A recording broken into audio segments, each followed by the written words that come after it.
The one thing that happened to me that was life-threatening that I could have died from was, of course, the surgeons recommend surgery, that's what they do, but I chose not to do it. Everyone knows about steroids, right? And they're used so widely now. You know, your favourite movie stars when they're getting in really good shape for a movie, yes. In 6 weeks. Yes, they're using steroids.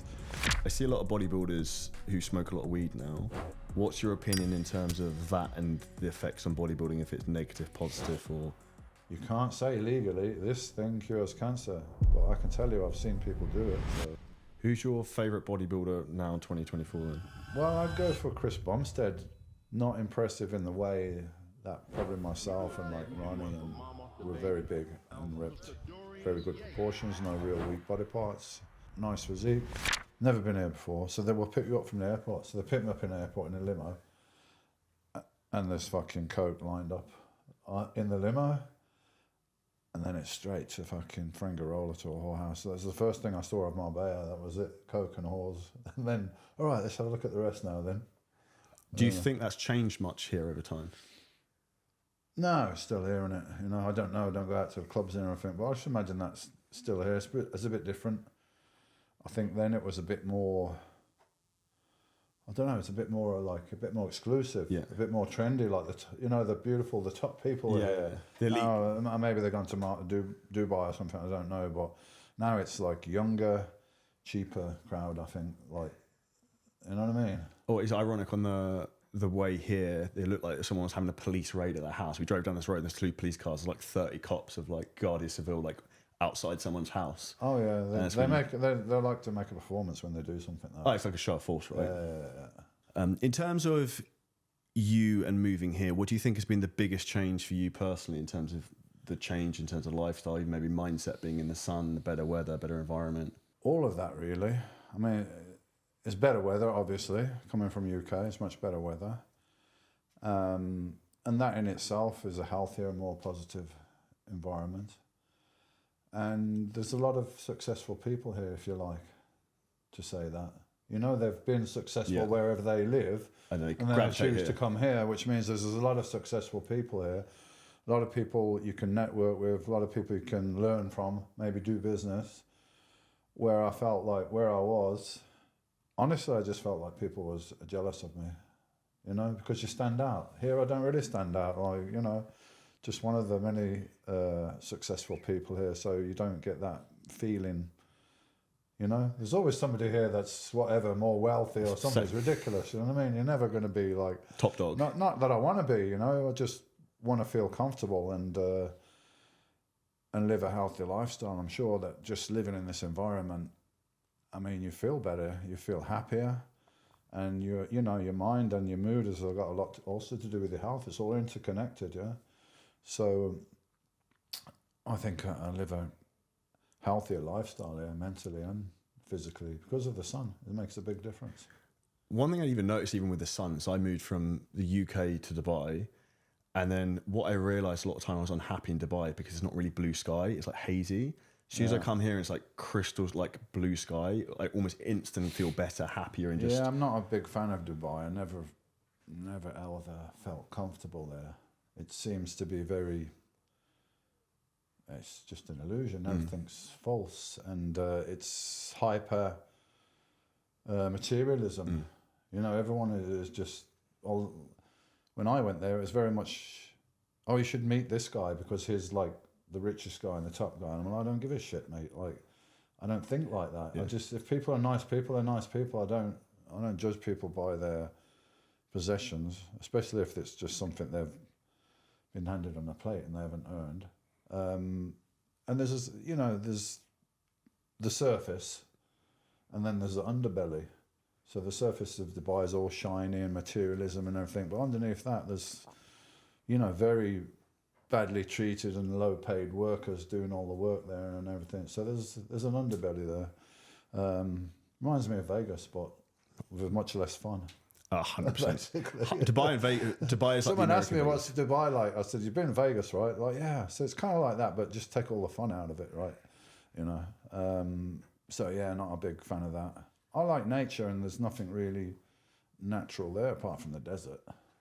The trees are not real, and I didn't see maybe I'm in the wrong place. Maybe I'm because I'm staying in the centre or something. But I don't see anyone walking a dog or riding a bike or just normal everyday activities I would be doing here on a daily basis because it's just concrete in a jungle. So yeah, not a big fan.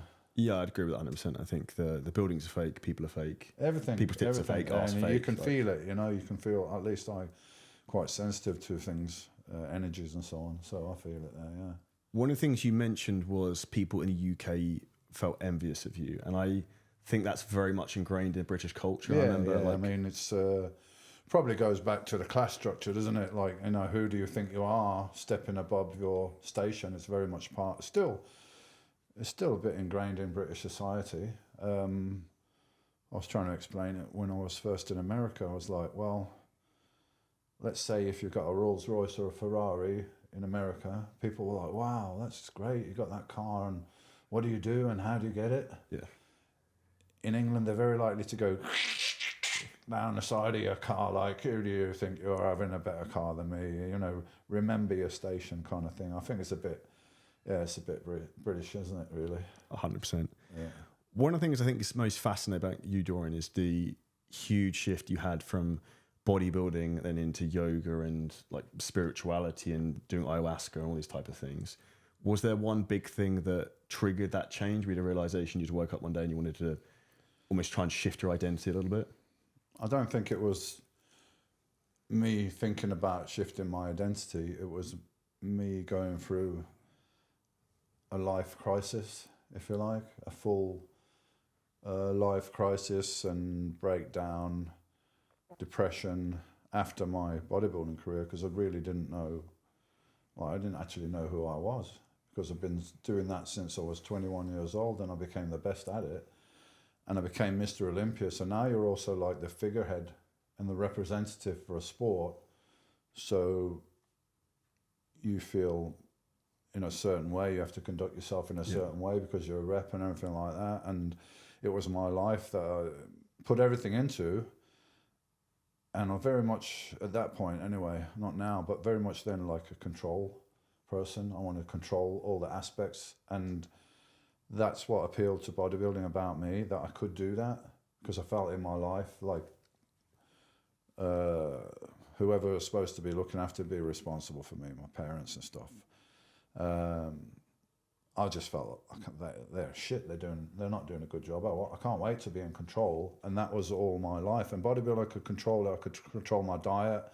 I could control the training. I could control all the different aspects of it. And then it's gone. I'm out of control, and I don't know who I am. Lots of things that I think I would be like, hey, I got a competition coming up. I'm doing this. I'm doing that. Maybe some things are coming up, and I'm like, just Bury it. I ain't got time for that now. Just put them to, and all that, you know, kind of came up.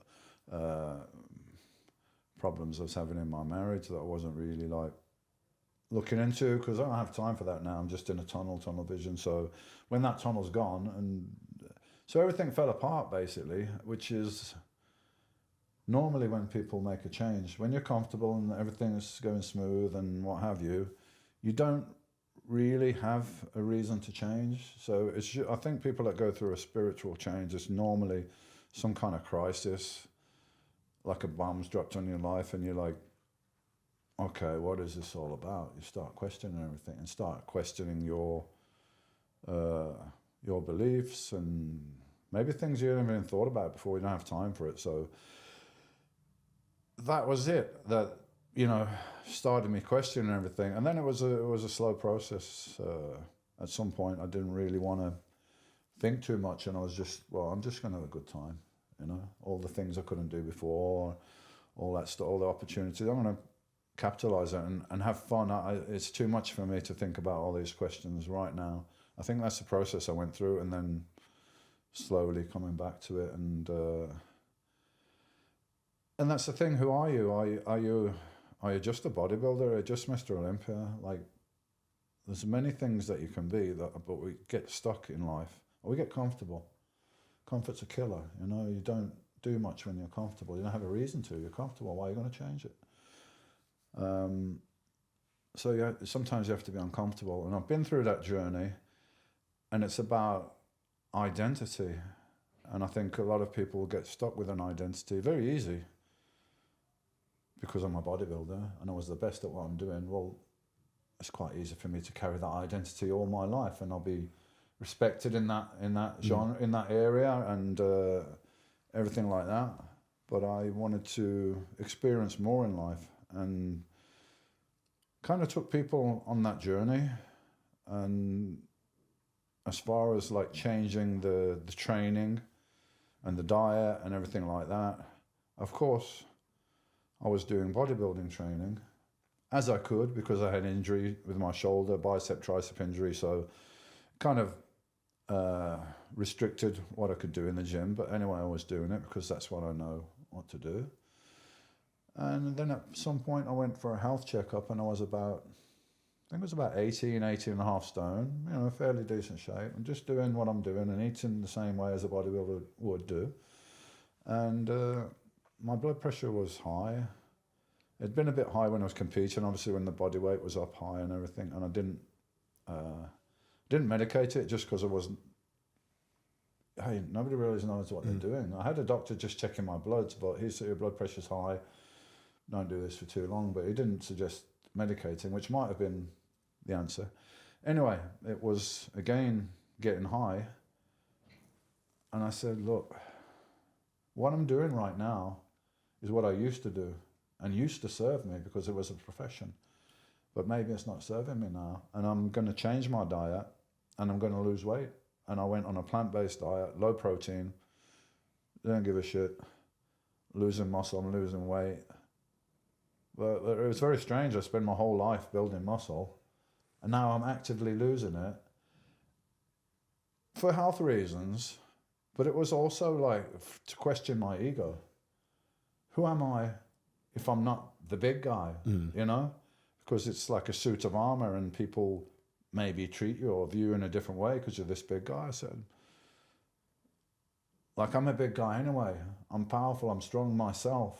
Like, if this body weight is not serving me now, I'm going to bring it down because I want to be healthy and I want to enjoy life and do lots of other things. I really enjoy like riding my bike and hiking outside in the night. All these things I couldn't do before. I was just stuck in a dungeon in a sweaty gym. Loved it. Amazing mission of a goal of life, but I'm not there now. So also, I mean, you know, 2 stone, 28 pounds to our international viewers. Still the only one that's got stones, right? Like they used to weigh people by this stone or something. 14 pounds is a stone in English anyway. So I lost 2 stone, 28 pounds, 14 kilos, whatever. Blood pressure came down to normal. I went to Hugo Boss. I bought a suit off the rack. I've never felt like a normal human. Never done that, yeah. So it was all new for me and exciting, and but other people were more bothered. Other people was like kind of like, oh, he's Mr Olympia. Why is he getting so small and like this and that? Because I've done that. I'm doing something else now, and what I'm doing is appropriate for now. I want to be healthy. I want to be more mobile. I want to be more flexible. I want to be able to, you know, spend a long time out hiking or biking, and I want to be fit. And I'm never going to be a, you know, a pencil neck. I'm not that small of a guy. So yeah, it was interesting in that, especially the young guys. I mean, still they're like, whoa, you know, don't you wish? It was like, oh no, I don't. Like, it's not what I need now. And I got a question. I've had a couple of seminars to see if any hands go up. So I'm 62 right now. So if I get the question, I'm like, all right, let's play a little game here, yeah? So I want you to put your hand up, yeah? If you know any 70-year-olds that are 300 pounds, please put your hand up. No hands are going up. I don't care if you're obese, jacked up, steroid, muscular, whatever. 300 pounds ain't making it to 70. So yeah, I'm just like, quite like to stay alive. So that's why I'm doing it. I agree with that 100%. So the goal of winning the game is to stay in the game. Yeah, I got a grandson who's a year old. I want to be around for him. I want to be not just around. I want this to be working. Present. I want to be present. I want to be physically able. So it's not about living forever. It's about quality of life and taking what I learned from bodybuilding diet, muscle mass, and all that stuff that can be appropriate. And then I've blended that with some cardio, my knowledge on cardio. Pilates and yoga I've used for like the smaller muscles, and posture and structure, and all these things are going to be more important as I get older. Why would I carry a rucksack around with 30 pounds of useless weight all day long? It's great when you're young and it's a mission. I've been there, building muscle, it's great and Tick that everything, but box. it's not what I need now. It's not what anyone needs at my age. Yes, you need to maintain your muscle, build your muscle up to a reasonable degree, but not excessive. And then you need some cardiovascular fitness, and then you need mobility. So I work on all those things physically, and then I work on mental and spiritual work and everything. And I'm very much aware that there's a lot more to life, to existence, than that we can pick up with our five senses. I know because I've been there, I've seen it. Did you have any major health scares whilst you were at your peak of bodybuilding? Or concerns? No, I mean, we didn't have the knowledge, like just a couple of books around and a few magazines, so not very little knowledge. Underground steroid book, we had that. Is that William Llewellyn one? No, this was Dan Duchesne, who was like a bit of a, bit out there. He wasn't a medical doctor or anything, but he documented all the different stuff. And I think I put 2 books out, and the second one was like pretty much like, well, this is what I'm in Gold's Gym, and this is what they're doing for the Nationals, and this is what they're doing for the Olympia, and this, so we could see what other people were doing. And then I had a doctor, which is very unusual, and I know why. People didn't want to go to their doctor and didn't want to say to their doctor, I'm on anabolic steroids, can you help me? Because they literally like want to throw you out the surgery at that point. I don't know how it would be now, but they're like, what, steroids? So it's the same thing with my doctor. It's like, no, I don't, I'm not going to give you that, and I'm not going to encourage it. Well, I'm like trying to look after my health, and I'm going to do it anyway. At first he said no, and then he saw me on TV because I was in the World Games in 1985. One weekend I was in my first contest, novice, and everyone was so impressed. They invited me onto the British team as a heavyweight 2 weeks later in the World Games, and they filmed the opening ceremony of the World Games. It's like the sports that didn't make the Olympic Games. It's like a junior Olympic Games. So there's lots of sports in there, and they had an opening ceremony, and the manager of the British team said, I want you and Della Shahabi, who was a female representative, to go out there to do the opening ceremony and take your top off and hit some poses. And of course, it's visual, right? So all the cameras came over, it got on TV, and my doctor said, I saw you on TV. And I was like, yeah, I know, mate. He said, well, I can see you're serious about this. That's what I'm trying to tell you, mate, And he's like, all right then, so come every few months, I'll do your blood pressure and all this and give you some feedback. But all the other lads in the gym, they were like, nah, the doctor won't do anything. So nobody really know what they're doing. So did I have any major problems? No, I didn't. What happened in my blood? Kidney readings were over normal. So they were higher than normal. Probably the amount of protein I was eating, 400 or 500 grams a day. Liver enzymes, sometimes a little elevated, but I've seen people with more elevated liver enzymes that are not even on steroids. They just got fatty liver disease or, not even alcohol, just too much carbs over the years, uncontrolled blood sugar. So it wasn't anything major. The one thing that happened to me that was life-threatening that I could have died from was I had 6 weeks before the Mr Olympia in '97, I started coughing up blood. Oh, shit. So I went to the hospital, and they said I had internal bleeding, the top of the stomach and the esophagus. So fortunately, if it was lower down, I might not have noticed because it would come out in your shit. But as it was up, it was irritating. I was coughing and it was coming out, so I knew I was bleeding inside. And this was 6 weeks before the Olympia, and I cough in the morning, there's blood coming up, and I'm like, that don't look good, but hey, I got to do my cardio. I'll deal with it after cardio. So I went downstairs to do my cardio and just like, come on, what's wrong with you? No, it's just okay. I couldn't even do it. I was like, okay, something's wrong. I get no oxygen. It must be from the blood. So I went to the hospital. They told me what happened. They had me in. I had blood transfusion and some little laser thing to close the vein. So he said, you know, what are you doing? And I said, oh, here's all my stuff, and taking the steroids and growth hormone, anti-estrogen, all that. Oh yeah, and this anti-inflammatory medicine that my doctor gives me for my shoulder. It's anti-inflammatory, wasn't it? Yeah, it was a thing from the doctor, yeah? He said, look here in the medical book. He said, very toxic to the stomach lining, should be taken for no more than 6 weeks. He said, how long have you been on it? I said, 2 years. Like, the doctor just kept giving me the prescription. He said, don't even come to see me. He said, just go and sign the thing and get your repeat prescription. That's the irony of the whole thing, though, right? That's the irony. Got all this stuff there then. And he's looking at all this. He's like, no, no, no. This is it. This is a thing. So, yeah, something that was prescribed from my doctor, and I'm self-medicating with, you know, steroids are hormones. So, yeah, you can get side effects, especially if you're taking a lot more than the recommended amount. But compared to a lot of drugs, they're not that dangerous. But of course, overuse, you're going to suppress your own system, and a lot of people got in trouble with them using high doses over a long period of time, increase your chance of getting heart disease and blood clots and so on.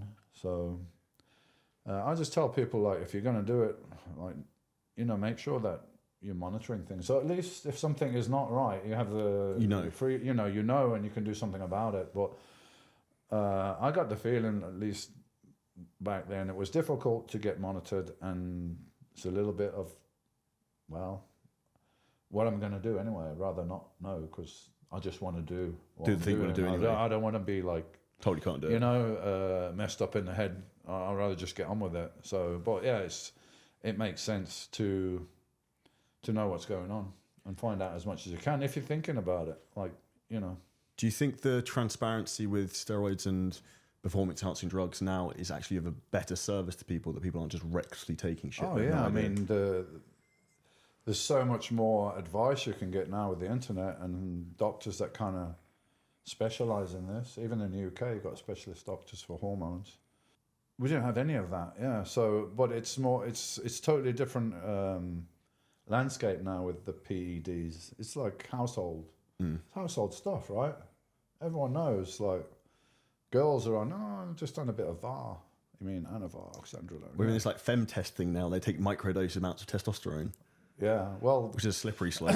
there is a case for that in women post-menopause, because women do have obviously a certain amount of testosterone in the system.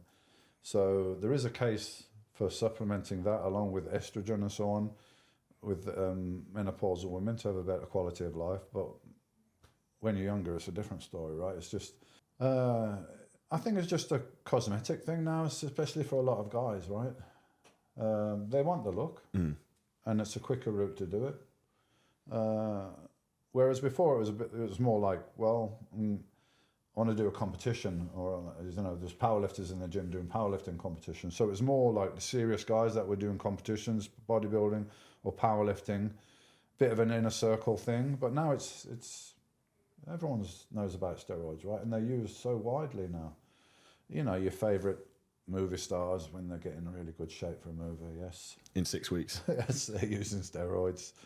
I mean, why not? They're getting paid a lot of money, right? More than the guy that wins the Mr Olympia, so I guess they can justify it. Actors, musicians, you know, it's everywhere. So, yeah, it was different. It was very much inner circle thing. Even when I first started going to the gym and asked a few guys about steroids, they were like, bit cagey, like, no, I'm not using anything, or, you know, speak to me later, or whatever.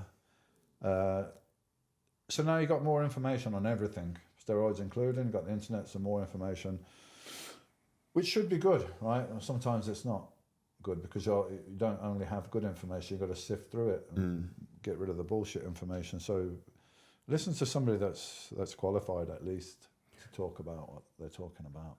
Steroids clearly get used in professional sport. Do you think there'll ever be a point where there'll be some form of like legalization of that, or what's your opinion?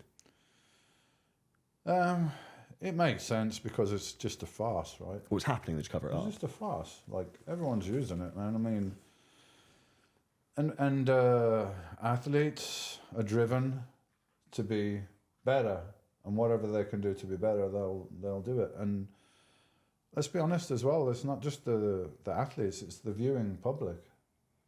They don't want to see a guy running slower than they saw last year. They want to see somebody try to run faster. And in bodybuilding,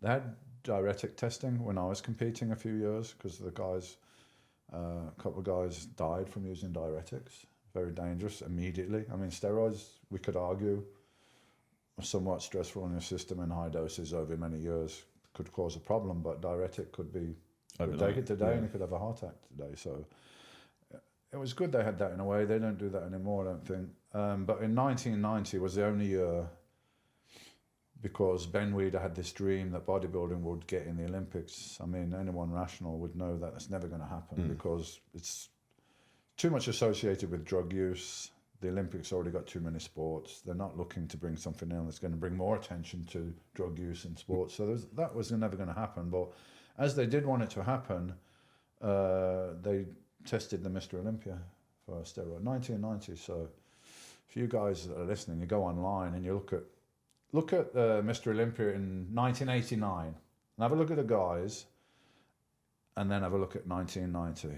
And the feedback from the crowd was like, what the fuck's this? We don't want to see this. It's just like 15, 20 pounds lighter than last year, you know? So, you know, money talks, and that was the only time that they did it, because the competitors' size and condition was down, obviously. I mean, you can't have that size and condition with like a normal testosterone level. There's levels you can get to. I mean, we could argue where, but steroids have been used in bodybuilding since the early 60s, at least.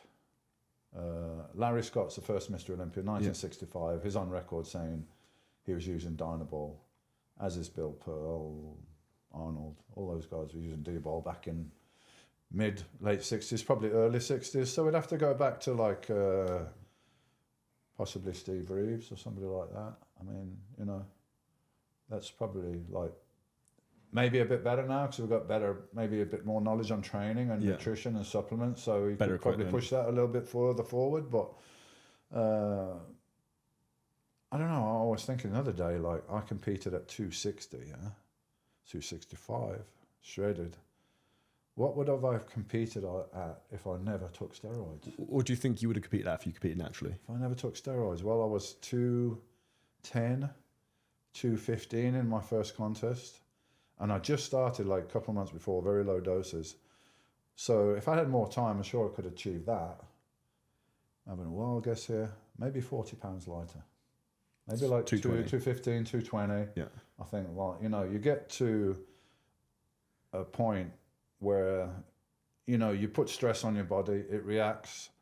You put stress on your body, it reacts. But then there's like a governor almost. It's like, you know, like in a car and a motorbike, yeah. They used to have a governor, it only goes this far, and that's it, because I'm wise to your tricks. Yeah. You keep putting stress on me and I keep reacting and so on and so. But sooner or later, I'm like, I want to keep the status quo. The body wants to keep the balance, it doesn't want to keep. So it's like, it'll get to a point where I think it's like you're able to generate the stress, but you're not able to really recover from it, and it just stops. And if you take steroids, you're like, that roof of your potential development goes here. And if you take steroids and growth hormone, it's like another little level up. Was there any compounds from your experience you would say people should avoid? Well, Trenbolone's the big thing now that everyone's, I don't know, it's like some fashion or something, right? And I see people 600 milligrams, 800 milligrams of Trenbolone a week. And then everyone's talking about the side effects, how it, you know, affects you mentally and this and that. I don't remember having any of those problems, but then I only used 2 to 3 Parabolone a week, which was the French Trenbolone from Negma. That was around. And as I said, we didn't know anything about much, just word of mouth, right? And I don't even think Parabolone was in like the books, because it was quite new. I can wear a bit, maybe 85, 86, whether, you know, so it wasn't in a lot of books then. It was just the guy that was like the local dealer, right? Actually, he saw me in the gym I'd only been training like 6 months or something. He saw me in the gym, all right, lad, blah, blah, blah. He said, you're not in any stuff, are you? I said, no. He said, oh, when you're ready, you talk to me. He said, I'll tell you something. He said, I've been around the game, kid. He said, you got it. I can just see from the quality of your muscle and everything, you can be a great bodybuilder. So, all right, so I'll talk to you later. Anyway, his name was Paul. Paul was the guy that brought the Parabolone in from France. And he said, look, this stuff's very strong. That's why they only make it in 76 milligrams. Everything else is 200 or 250, right? This is 76 for a reason. It's very androgenic, it's very strong, and apparently it's harsh on your kidneys, and don't take too much. So that's what we all, that's what we all thought, and that was the word. I don't know if it's specifically toxic to your kidneys, if it is, or why it would be, but that was the word. And 2-3 a week. So you're looking at 150 something or 200 milligrams a week maximum. And some guys were using Finaject, which is Trenbolone acetate. And that was basically guys who were using 50 milligrams every other day. So people were not going those high doses on the Trenbolone. So probably it is a very androgenic substance, and that could affect you mentally, I suppose. But I think people just take too much. So that's one that's like, unless you're doing a competition, what's the point of taking something like that's a bit harsh? Better off just sticking with testosterone or something, What's the highest milligram dosage you ever went up to? Because I hear some of the stories from other people doing crazy shit. Yeah. Which I think people are probably pretty shocked comparatively to what you do, probably. Well, it was a progressive thing. Here's the thing, right? It makes sense to take the minimum amount to get the maximum effect. Yeah? And the first course I took was 20 milligrams a day of D-bol. Yeah? And I got amazing effects because I'd never taken anything before. And then progressively over a few years, it got a bit more and a bit more. And there is an argument for like you probably need more doses as you get bigger because you're going to have more receptors, more muscle mass and so on. So keep that in mind. But by the time I got to the Olympia in the off season I generally took a bit more because I wasn't concerned about really trying to stay in shape. It was my off season. I'm training heavy. I'm training, I don't mind if I'm carrying a bit of water and everything. So I would say probably maximum 2,000 milligrams total. And I wouldn't do that for more than probably 5 weeks, and then I taper down, and then a couple of weeks off and go on again. So it was not constant at that dose. That would probably be 1,000 milligrams testosterone. Wouldn't really go much over that on the test. And some Deca or Boldenone, something like that. And good old D-bol, my favourite. Occasionally I used Anadrol as an Apollon, the 50 milligram ones. But people say they're toxic, but they're also 50 milligrams. So if you take 2 or 3 a day, that's 100, 150 milligrams going through your liver. I think even if it was Anavar or Winstrol, it'd probably be also problematic. So that's one where I didn't really feel great. You feel great in the gym, you feel very powerful, but it tends to push your blood pressure up, and you tend to feel just a vague feeling of not really feeling that great outside the lethargic. Gym. Yeah, lethargic, not that great. Where D-bol, you kind of feel a bit euphoric, I suppose. Was there anything you changed in what you were taking in terms of from a fat loss perspective? And you also mentioned you now have a lot of research and your own opinions in terms of cardio. What do you do now for cardio compared to what you did when competing, and what were you taking back then? Cardio then was not cardio as in cardiovascular conditioning training. It was calorie burning, really. So for a contest, I would do 45 minutes, but moderate on the bike, 110, 115 BPM. I'd do that, or I'd do speed walking, 45 minutes. So I'd do twice a day. So it's an hour and a half a day, but it's just calorie burning. It's not intense cardio to make me a cardio athlete. It's just simply to burn calories. And if I did intense cardio, it might interfere with the weight training and the recovery of the weight training. So it was a separate thing. Now I'm doing it for a different reason. I'm not doing it just to burn calories. I'm doing it for my cardiovascular fitness. So I do HIIT intervals, which sounds like nothing, but everyone that's done it with me is can't breathe afterwards. So I use an air bike as it's... The assault bike. Assault bike, as it engages all the muscles, because you're pushing and pulling on one side. So upper body's fully engaged, everything, right? the legs. So I'll warm up a little bit, then I'll do, and you got that watts, the wattage that you're generating on the left side, on the bottom, So I go over 1,000. I try to get as high as I can, like 12, 1,400 sometimes on there. But I try to keep it over 1,000 for 20 seconds. Then I drop down for a minute, easy, like 250, 300 watts, easy. Another 20 seconds, hard as I can. 3, normally I just do 3. So there's a guy that wrote a book about this. It's called 1 Minute Cardio, which is a bit misleading because obviously you're doing the down cycles between, but it's like 6, 7 minutes. I do that once or twice a week. Twice is horrible. Once or twice a week. And then I do biking outdoors, which is like, I guess, zone 2, long cardio. But I don't really... I'm a bit OCD. I tend to be. So I have to stay away from all these gadgets and everything. Otherwise, it's just... Like tracking stuff. Yeah, it's too much. I just track myself all the time and be obsessed with sleep patterns, and it's not healthy for me. So I just kind of guesstimate what I'm doing. Do you think that's your control freak nature almost coming from bodybuilding? So I had the same thing wearing Oura rings and stuff to track my sleep. Yeah, and I was getting more stressed giving about you anxiety. Yeah, I was getting more stressed about trying to get my sleep score perfect than just sleeping. Exactly. The thing that you're supposed to be helping your sleep is now making you OCD about your sleep, and then that's becoming an unhealthy obsession, which is interfering with your sleep. So, no, it depends on your personality. Some people, maybe it's great, but I pretty much know my sleep patterns after studying it for a few weeks. I pretty much know how it is. I know pretty much where my heart rate goes when I do things, because if I've looked, there ain't going to be that much difference the next time. So I know I'm in the right zones and everything. But yeah, for me, that's definitely, I mean, maybe it helped me to be OCD, because I knew, but I even know more now, how powerful the mind is and the focus, So why did I weigh myself up to 10 times a day? Really? Yeah. Do you like specific time? Yeah, man. And first thing in the morning, you got to take a shit or a piss first, and then you're going to weigh yourself. But the scales have got to be on the right. On a specific tile. You got to move it, it's just an obsession. But it was, I got to lose weight. I'm burning fat. I'm losing weight. I'm burning fat. It's these thoughts all the time. Every time I step on the scales, it was like, yeah, come on. You're burning. It's unhealthy, but like, it's not really probably healthy to try to be the best bodybuilder in the world and build the most muscle mass on your frame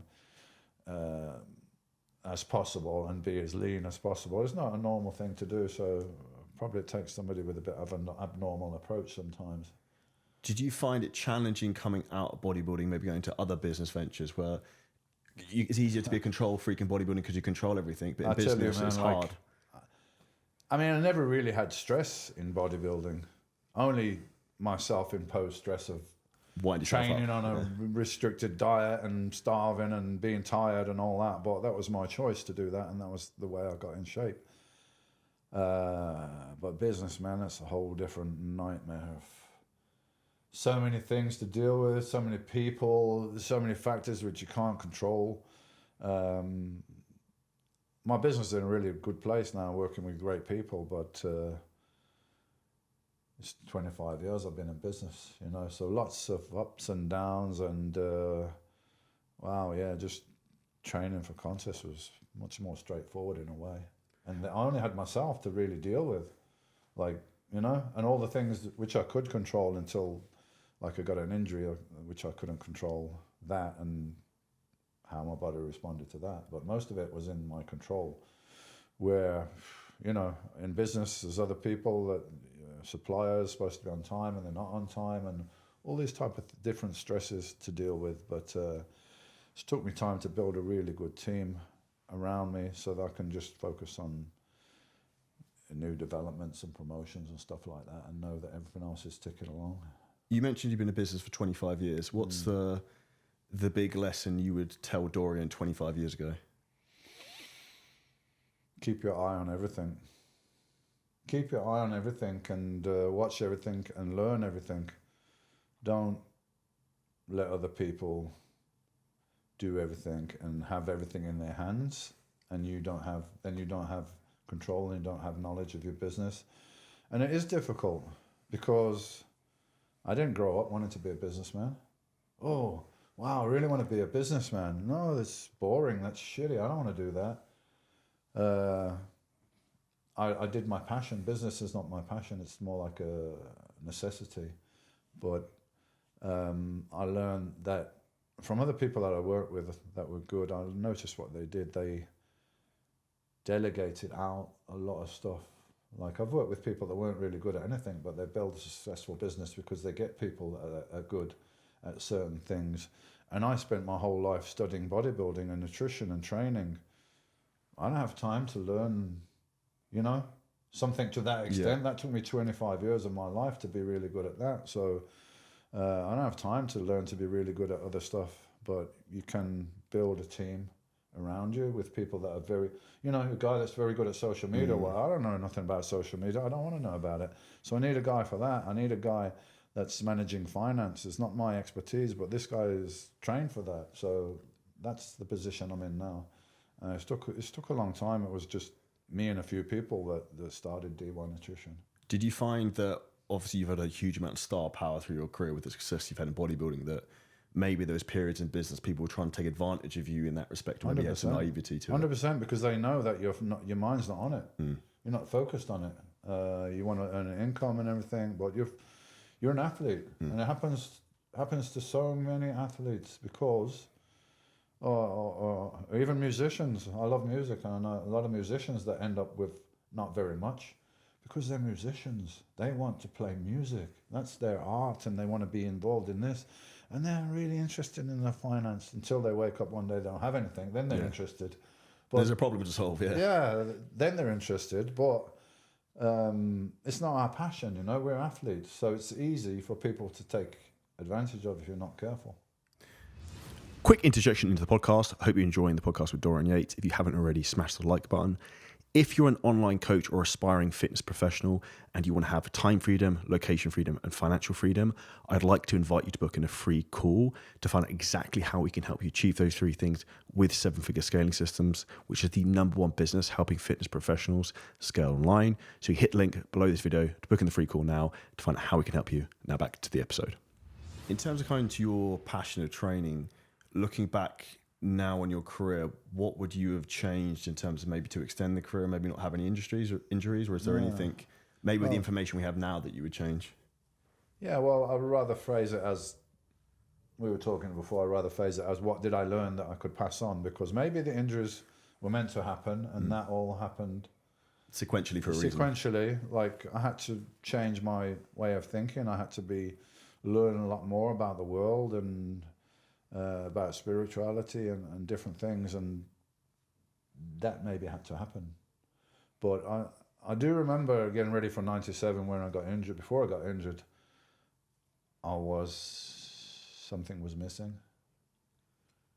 I was not like really excited about this now. It's like, wow, this is Groundhog Day. Am I not just doing the same thing I've been doing for so long now? Is that, do you think you've done so many times? It just started to get there, like, is this becoming a job? Because I never saw it as that. I saw it as a passion, and yeah, it is a job. It's my profession. I'm earning money, but I'm enjoying it. I'm having fun at it. It was just a feeling of like, there's more to life than this. And I've cut it all out, and I need to be doing.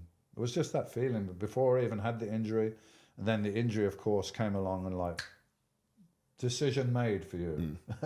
Sign you from God. Have any choice now, yeah, which was really shook my world for like 2 or 3 years, and it's a bit of a wilderness time as well for myself and probably some other people from the industry, because there was the magazines, right? And then if you're not featured in the magazines, you kind of disappear from people's mind. And then the internet came along, and social media and all that stuff. It kind of relaunched probably myself and a lot of guys from my generation. Where I go now, I did the expo. I do a lot of expos. The last one I did was in Birmingham at the Arnold Classic earlier in the year. And I got hundreds of people, like, round the hallway, yeah? Average age, early 20s. Not even born when I was competing as Mr Olympia, but they've come got interested in the fitness industry. They see the the older guys, and wow, look what these was, and then they get really interested. So I think a lot of guys' careers took a boost from all that exposure online, that people can learn about us and get in touch with us and everything. So what would I change? I would change my training going into a contest to remove the unnecessary risk of training very heavy into the contest when you're like super lean. And we didn't have any tests, like even a testosterone test. What, to check your test levels? Yeah, I mean, it may have been available, but I don't know about it, or anyone else. It's not a thing that we did or we talked about. Or your estradiol, for instance. We just knew testosterone good, estrogen bad. Testosterone up, keep your estrogen down. Take an estrogen blocker. But it's not as simple as that, yeah? It's very complex. And by pushing the estrogen down to wherever, I don't know, I do believe that makes you more vulnerable to injury as well, because you're almost like dried out in your tendons and your joints and everything as well. And I was very lean, like quite way out from the contest. So obviously, under those circumstances, your injury risk is going to increase a lot. And why would you be lifting maximum weights? Because you want to stimulate muscle growth, but you're not going to get muscle growth when you're on a calorie deficit, right? So there's no point. But in my mind, it was like, I gotta keep doing what got me to be Mr. Olympia from a little basement gym in the middle of Birmingham. That got me there. So it was very hard for me to like think, well, I should just train lighter now and just cruise. Cruise. This is a competition. Or this is me stepping back and being logical, but passion, drive, sometimes not logical. So I thought I had to keep pushing heavy to maintain the size and keep that look that heavy training had given me. If I back off a bit and do higher reps and pump and stuff, maybe I'll lose size. It's not rational. So I would say that last 2 months before a contest, your training with weight is there to maintain the muscle mass. Your diet and your cardio is there to reduce the body fat. Maintaining is quite easy. You don't need to train to failure to maintain. I mean, look, go in a gym. Everyone's doing it.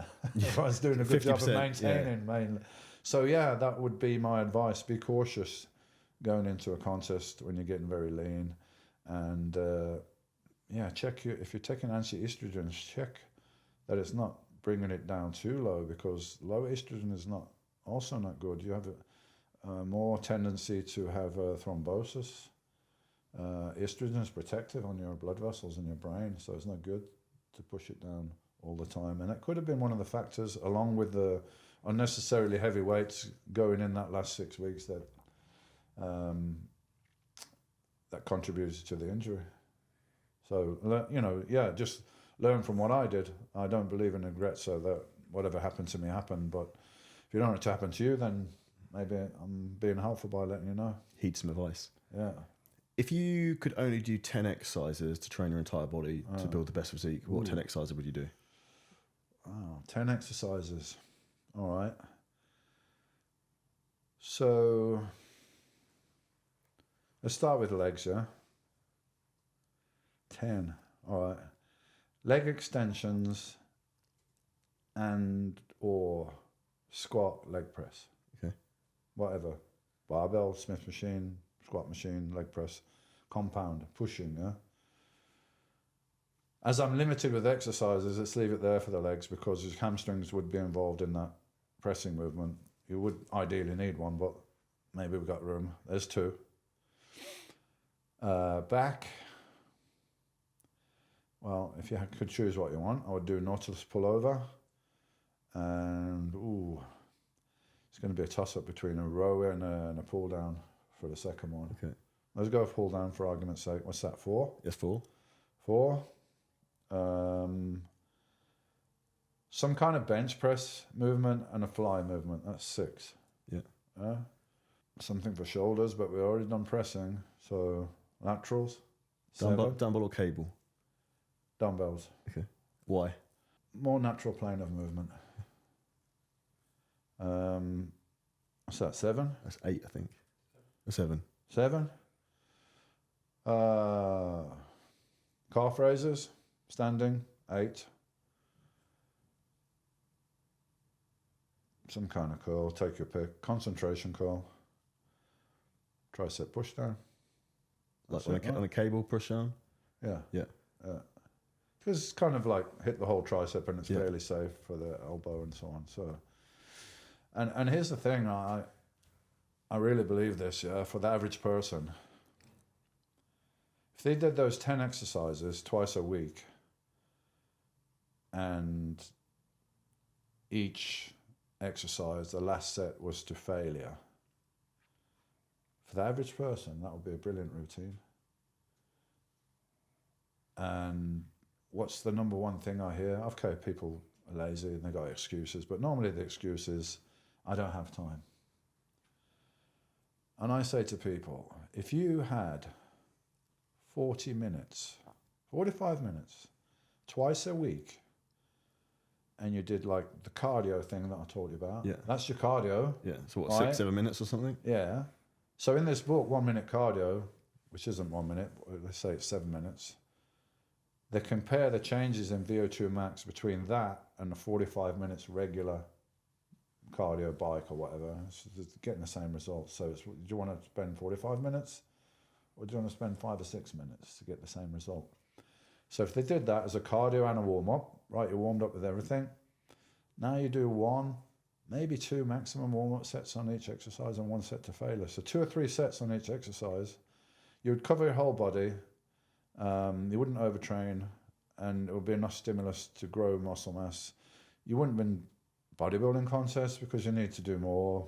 You know, we need to do hamstrings now, we need to do rear delt and so on. You need to do a bit more work. But for the average person, that would change their life if they back that up with a good diet and some supplements. I mean, I've done it. I've had a guy in really bad shape with high blood sugar, with liver enzymes triple the normal level, fatty liver disease. It was all normalized after 4 weeks of training with me in a diet. All this parameters were normal. Why do you think people overcomplicate this process? Because to you and me, this is so incredibly simple, but people are like have a meltdown about how simple that is. Too much information and human nature to think more is better. In this case, it's not. You need the stimulus and you need the recovery. So I was Mr Olympia, the best bodybuilder in the world, and it's my profession, and I didn't do anything else. I didn't have a job at that point. That was my job, and it was my income, it was my passion. So I would have done whatever it takes to be the best that I was and to be number one. And I only trained for 4 hours a week with weights. So if you're not trying to be Mr Olympia, surely you can do less than that, and try it. Yeah, just try it. Like brief workout twice a week. Muscle mass is now, sarcopenia, which is loss of muscle mass as you age. They estimate like you're losing 1% of your muscle mass every year after 40. And building and retaining your muscle mass, not to bodybuilding levels, just to like, if you're like 50 years old, 55, 60, whatever, if you could build your muscle mass up that you've lost back to your healthy levels of a 20-year-old, we're not talking about bodybuilder, we're talking about a healthy, lean 20-year-old muscle mass. You've lost 20% of that by the time you're 60. So just putting that back is going to have such a positive effect on your health and all your markers like blood sugar and so on. As you're losing muscle mass, you're losing the ability to process sugars as well. Many health outcomes is the most positive thing you can do for your health. We could argue cardio, but cardio would be second. easily in my mind to Agree, having muscle mass. Yeah, no good having great cardio if you've got no muscle mass and your immune system's in the toilet. You know. Well, the definition of dying from old age is normally when someone falls over because they're weak, they break the hip, and then they die in hospital. Yeah, weak bones, no muscle mass. If you're hospitalized, you're going to be basically cannibalizing your muscle mass. You're not moving and so on. So the more you've got in reserve, the more chance you get of like, I think it's, there's a very high percentage of people over 65 that do not recover from that fall that breaks the hip, due to having a lack of muscle mass and weak immune system. And they just, you know, it's a downward spiral from there. So there's many things it can protect you against, and quality of life, man. If you can't move around and you can't do the things you want to do and you can't pick up your grandson and you can't, you know, take a nice walk up the hills in the sun. Ride your bike. I mean, you know, ride your bike. Quality of life is, as you get older, that's what I'm thinking about now. I'm not thinking how, well, yeah, I like to look in the mirror and think, it looks pretty okay, but that's not the point now. It's like, how am I going to be in 10 years' time? I'm going to be in my 70s. Am I still going to be able to do the things that I like to do? Well, I like to think, yes, that I will be. Is there anything you're doing from an anti-aging perspective to increase your longevity, like peptide, growth hormone, or anything out there in terms of what you're doing to try and optimize this? TRT, anyway, I've been taking for a long time. I've tried various supplements, but I'm not convinced there's anything out there with really a lot of data on it yet, like NMN, things like that.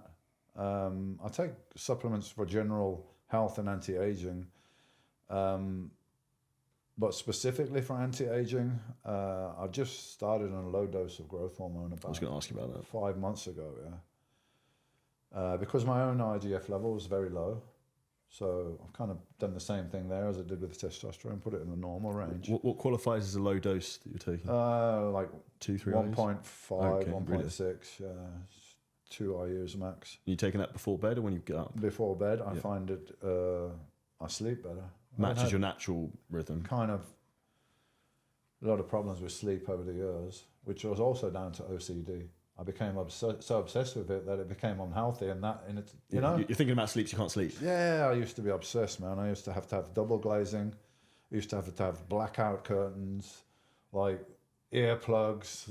I'm like me everything, man. Me going to sleep like going to battle, like eye mask, nose strips, all that type and of then when stuff. you travel and it's like a big time difference, and you're trying to sleep, and at night you can't sleep. I've had all that problems over the years, so I'm quite sensitive to the sleep, and I noticed that the sleep quality's improved. A little bit general feeling of well-being, and there is a study you can find online now where they did a 12-month. It's the only study they've used some substances and really proven some aging markers going into reverse. Yeah, so they did it for a year. As the guy was running it said, I would like to run it longer to see what happens, but the study is a year. That's what it was. So we got to terminate it at a year. So they were I think the main thing they were using with growth hormone, which was effective, but they were using some other stuff, DHEA, zinc, which I take anyway, metformin, which is the blood sugar, diabetic blood sugar control. And I think around, it's body weight dependent, but let's say middle range was like 2 IUs.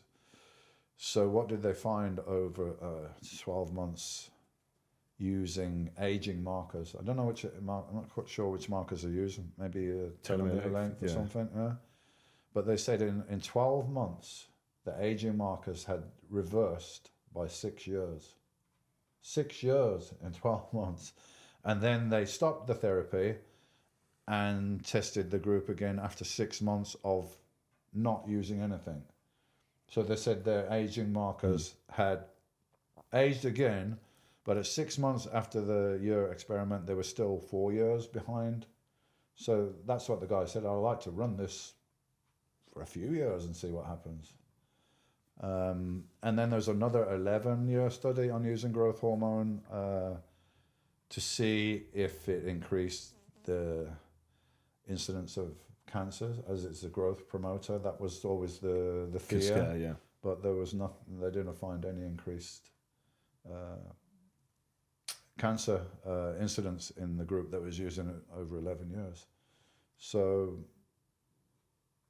yeah, of course I've been aware of it for a long time, but I was kind of minimalist. Like, I took that much stuff when I was bodybuilding.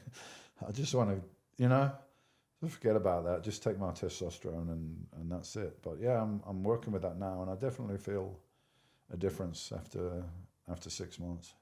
Is there anything else you look at in maybe even in your own supplement company with DY Nutrition and peptides and all this whole new world of stuff that's coming out that you're excited for, you're personally looking into, you think could make a difference? Well, peptides, I'm not an expert on it, but I did, when I fell off my bike and dislocated my shoulder, I did use some BPC 157, TB 500, which seems to be the protocol for injury recovery.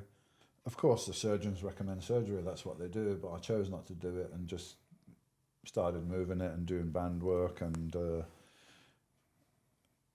it's just as good as before the injury, even though I've like torn a supraspinatus and everything. Its function is very good. So, of course, I can't say how it would have been without it because it never. But I feel that it was beneficial. With DY Nutrition now, we're just kind of merged with a pharmaceutical company, so we got pharmaceutical grade facility, which is very unusual in the nutrition business. And the bodybuilding products that I do, the shadow line, we can continue with that. But I'm excited about all the other stuff I'm going to bring out now, which is kind of a lot of the supplements that I take anyway, like N-acetylcysteine, berberine, all the kind of, so we're basically going to do everything. And all the products have got a scan code on, so you can scan and can see the certificate of analysis and toxicology, everything like that. So we want to make, this is what you're paying for, ABC, and this is the price. So we want to make it very transparent and trustworthy, as the sports nutrition business is not really that closely regulated, and often the products are not what they say they are. Do you think there's a big difference between the supplements now and say the 90s, and how do you think that's reflected maybe even in terms of the physiques you see in the 90s versus now in terms of like open bodybuilding? I don't know about illegal and... Yeah, I don't like supplements. In the 90s, the supplement industry started to take off, and we started to get new compounds like creatine, for instance. That was in the powdered amino acids and stuff like that. I just think it's been refined. Like we didn't even have a pre-workout back in the 90s. We just used caffeine or ephedrine and aspirin. So it's fairly high stimulant base and everything. The trouble with that is you get yourself burnt out, your nervous system, after a while. So we've got many more compounds like citrulline now, which increases blood flow, and that's great for bodybuilding, but it's also great for your health. If you have better blood flow circulation, it's good for everything, right? The blood's delivering oxygen and nutrients. So we didn't have citrulline and beta-alanine and stuff like that we're using now in the pre-workouts to give a more balance. Like you're getting blood flow, delayed fatigue, and a stimulation from the caffeine and stuff like that. So there's more supplements out there. There's more knowledge about. There's more compound. There's more knowledge about compounds, especially not just for bodybuilding, for health. Simple supplement, N-acetylcysteine, but it's amazing. Raise your antioxidant levels, detox your liver and your lungs, raise your glutathione levels. And now we got even about creatine. Like 30 years after the fact, we're discovering new things now. They're coming out with how it's beneficial for your brain and slowing cognitive decline. And it's almost like, just everyone should take creatine. Yeah, it's like a super supplement. Your granny should take creatine for the brain, and even maybe it slows down the loss of muscle mass and so on. So it's been studied. So many studies, no negatives there.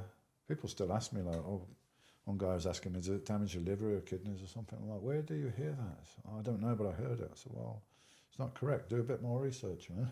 Also, I think there's a lot of like old wives' tales about supplements that go around, like protein will ruin your kidneys. Like. Yeah. Well, everyone was very concerned about me eating 24 egg whites a day. They're like, you're not going to be able to go to the toilet. I said, I'm fine. Don't worry. Back in the day, What was the most extreme thing about your diet back in the day? What did it look like? I mean, it wasn't extreme. It was what it needed to be. I guess the calories and everything was just high.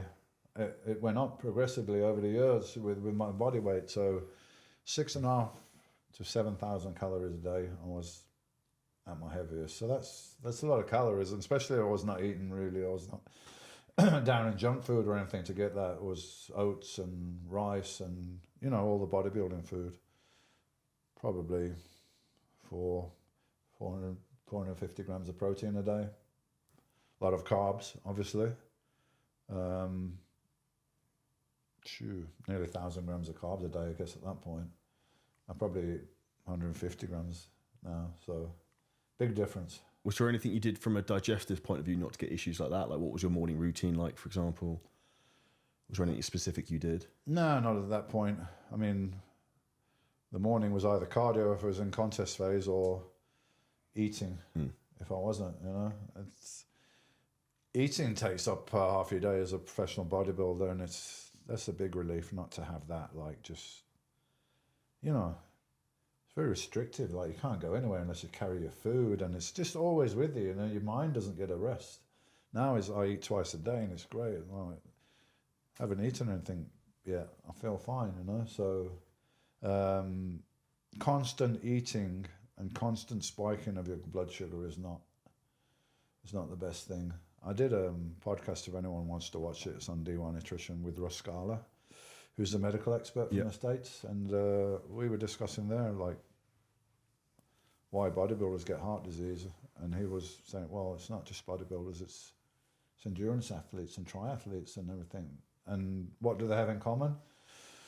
I'm guessing triathletes are not banging 2,000 milligrams of gear a week, so but they're eating a lot of carbs as well, because they're burning a lot of calories. So you know, these runners, they got drinks, they got these jellies and shit. It's just sugar, and bodybuilders basically doing the same thing, spiking all the time, even if it's rice and oats and everything. It's overeating, and it's not the healthiest thing to do. How do you think bodybuilders in the 90s compared to bodybuilders today in terms of physiques? Well, if you're looking at the open class and comparing that to the Mr Olympia, then I don't really see a comparison, to be honest. But it's more diverse. There's more classes now, where there was just one, right? There's just one Mr Olympia. So I think if you're looking at pure bodybuilding, it has declined. There's less people doing it as well. But of course, you've got like the classic class, which is very popular, C-bomb and people like that. That's a physique that people still look at and say, hey, I probably like, you know, I could look like that. I don't think maybe they don't look like me and say that, but I don't think they're looking at the guys now in the open class.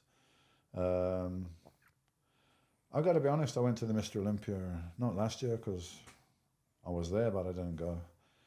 The year before, and I was there. Was that in Vegas? Yeah, I was there for 10 minutes, and I just couldn't watch anymore, honestly. It was a couple of guys good, but after that was very poor, I thought. Who's your favourite bodybuilder now in 2024 then? If you had to pick one. Or anyone who presses you. Well, I'd go for Chris Bumstead as not impressive in the way that probably myself and like Ronnie and Jay and so on, because we're very big and ripped. But he comes in good shape. He's very good proportions, no real weak body parts. Nice physique. So I would say, yeah, probably Chris Bumstead. The guys that's in the open, I mean, Hadi comes in good shape from the front, not from the back, but from the front is in good shape. But he's he's a short guy and blocky and so on. I don't think, no disrespect to anyone individually, but I don't think like people can really relate, even if you showed that to like the average guy on the street or the average gym goer, like that's the best bodybuilder in the world. I think they'd be a bit confused as to why that is. Well, I think if they saw Chris Bumstead in person because he's tall, yeah, they'd be like, well, he's way better. To that, yeah, because a bit like Arnold looking or something like that. So whether he would be worth him making that jump to the open? Probably not, because it's so established and everything. But if he's looking for a challenge, maybe that would be one. I see a lot of bodybuilders who smoke a lot of weed now. What's your opinion in terms of that and the effects on bodybuilding, if it's negative, positive, or? Well, a lot of bodybuilders always smoke weed. Yeah. You know, watch Pumping Iron. Yeah, true. Arnold smoking Was that weed. something you did back in the day? Frank Zane smoked weed. I'll tell you about my history with weed, with cannabis. I mean, when I was a teenager, I smoked weed, but I drank as well. And I preferred weed. I didn't really drink that much. But I saw it as a recreational, fairly mild recreational drug, but anyway, recreational drug, and probably not that great for me to smoke as I'm doing bodybuilding now, and that's healthy. I didn't know it wasn't really, it wasn't really like that. But anyway, I thought I'd better cut it out, and I was like a bit thinking it might, like, I don't know, somehow take my motivation or something, and I wouldn't have the aggression in the gym or all that stuff. So I cut it out, but it was still my thing of choice. If I wanted to relax, I wouldn't drink, because if you drink, you got to recover from that, and the next day you might not be good in the gym, where cannabis doesn't have that effect. So it would be my thing of choice if it was an occasion, a party, my birthday or something. Yeah? So it was always there, but low level.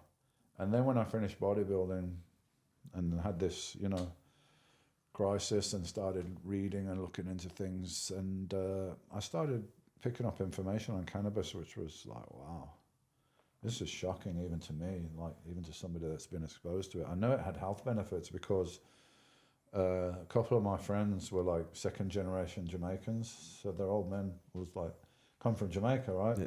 And in Jamaica they use cannabis for everything, like whether they smoke it or put it in a tea. It's a medicine for like anything really. But I kind of thought, it's a bit of the old wise tale or something, from Jamaica. And then I found out, it has so much. There is no single substance on this planet that has as many health benefits as cannabis. Not a single substance. Find one. And there's very little substances as well that is not toxic at some level. Like Joe Rogan made a joke. He said, no one's ever, in the history of mankind, ever died from cannabis. The only way that could happen is if a CIA plane was flying over above and a big fucking bale of cannabis dropped out of the plane onto your head. That could hurt you. Well, that's like the only way. So it's non-toxic. It's massively antioxidant to your cells. It's massively neuroprotective. That's right, neuroprotective.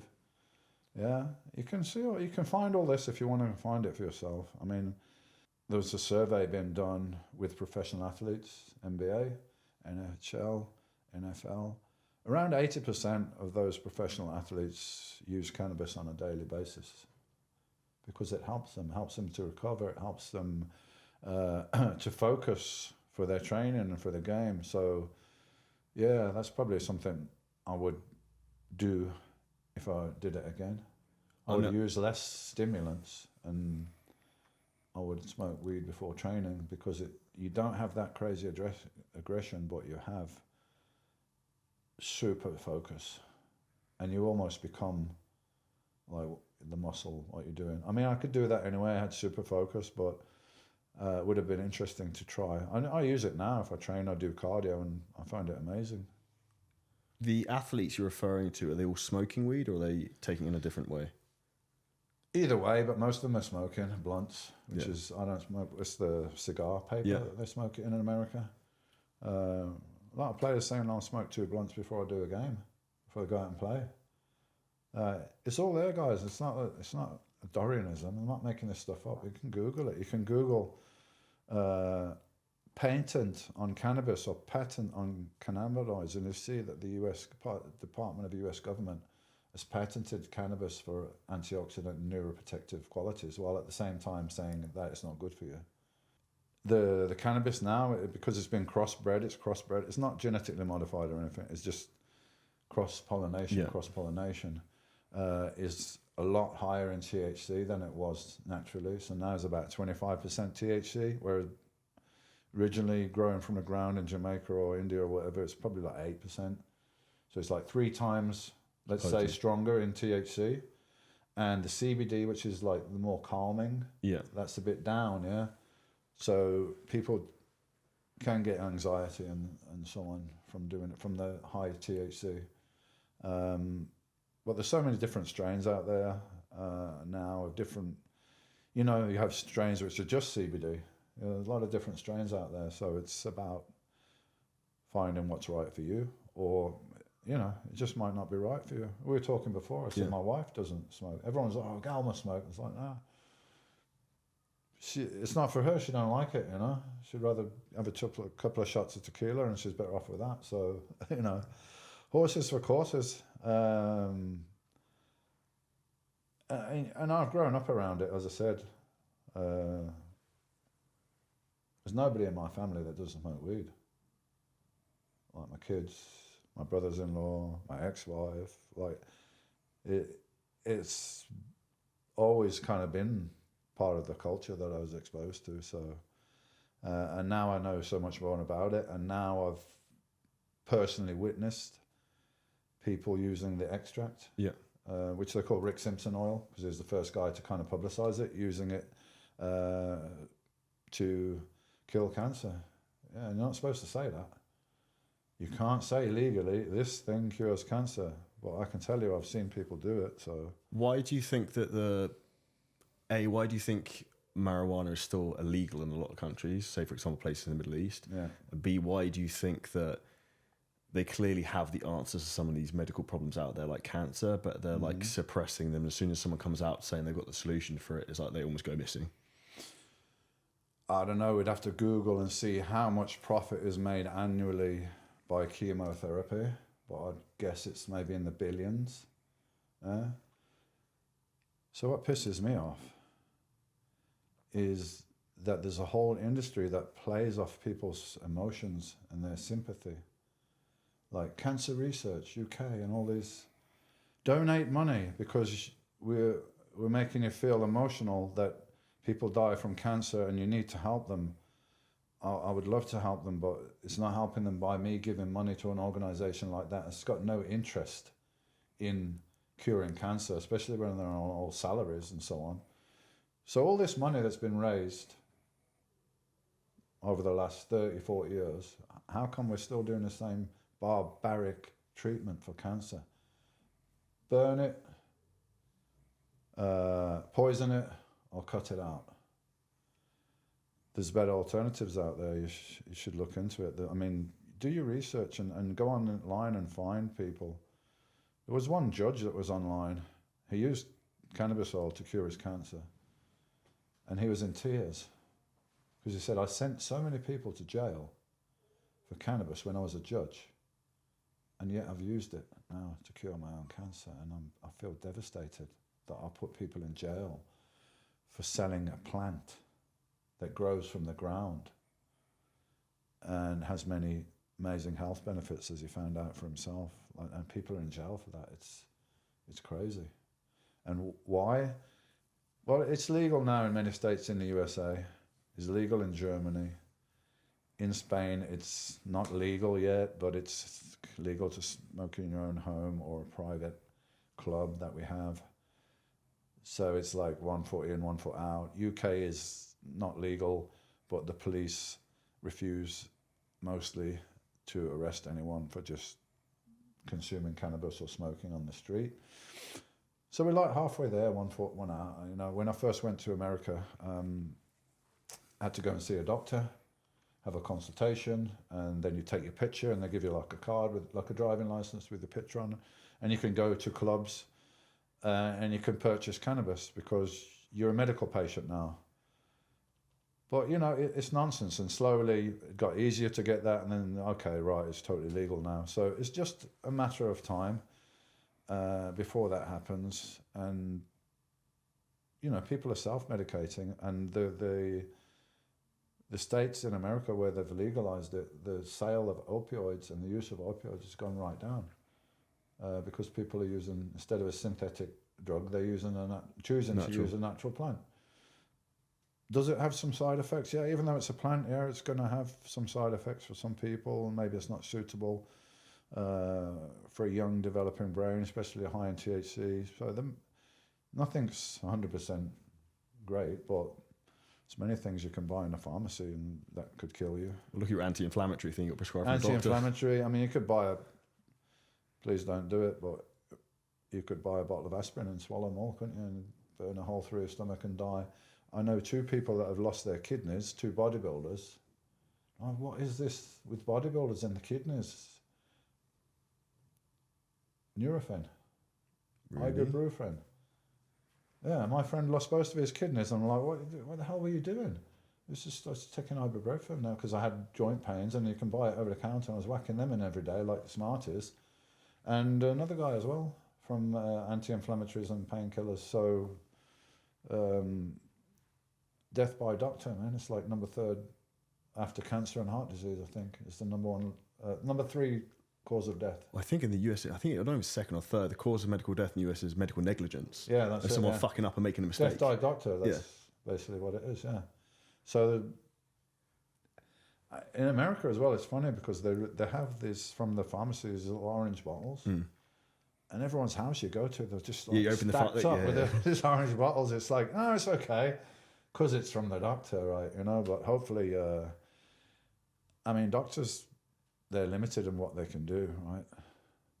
You know, they can prescribe you things or refer you somewhere else, but there's not really much else they can do.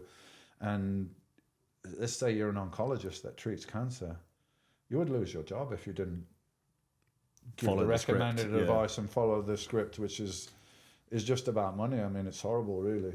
People are dying and suffering for profit. Do you think that's a situation we'll see change in the next 10, 20 years?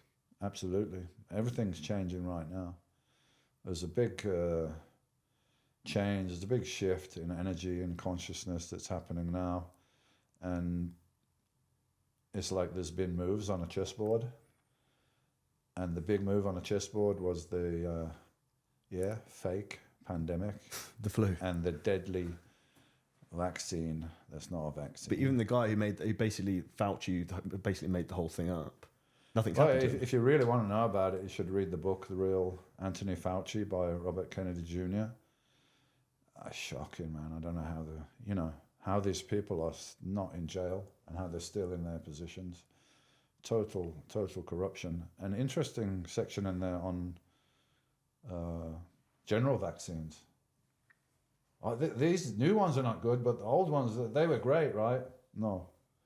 Go back and check all those diseases that the vaccines took credit for was already massively in decline before they even came out. Measles, due to other mumps, reasons, rubella, due to whatever, sanitation and various things. So, yeah, it's in that book if you want to have a look. I recommend that book by Robert Kennedy. He's done a lot of great work with, corporations that are hurting people in various ways. Big thank you for your time today, Dorian. Cool, man. Where's the best place for people to find out more about you, products you've got going with DY Nutrition? Well, DY Nutrition, you can find online. That's my nutrition company, and we're going through a big change right now and going to be bringing out like everything, everything that you can think of that's going to be beneficial. And it's my company, So it's my promise to the customers, is my name on it, but I'm not just saying that. I mean, it's transparent. Every product we have, you're going to be able to trace that. I'm going to make a video and show you how it's made, where it's made, so you can see all that. And then you can go and scan and you can see your product number, and you can go online and you can get the analysis to see what it is. And also the toxicology report, because there's a lot of things like proteins, often quite high in heavy metals that they shouldn't be. But it's in the whey protein. Yeah, it doesn't go through that scrutiny, and there's a lot of, there's a lot of cowboys in the game. Where a pharmaceutical facility, you have to go through many steps. It's the way it functions, and we're one of the only very few with that. So that's the goal with the company, to bring people the correct products, the best that we can do, and it's very transparent. You can see, you compare that to other people, and I don't think anyone else is really giving that service. So really looking forward to the next year with DY. So that's DY. If you want to contact me, go the Dorian Yates. That's my personal Instagram, and you can DM me through there. And I do check the messages. I don't check on all the other social media sites, so that's the best one if you want to. Someone from my team will be on the other one, but that's me. You can get me on there, no problem. Awesome. Big thank you. For everyone who took value from this, love this, make sure you go and check out Dorian's page and check out DY Nutrition. If you took some value from this, make sure you share it with a friend, subscribe to the channel, and hit the like on the video. And we'll see you next episode very soon. It's really Cool. good. Thank you, dude. That's great. All right, mate. Really, really good. Nice one. It's really good.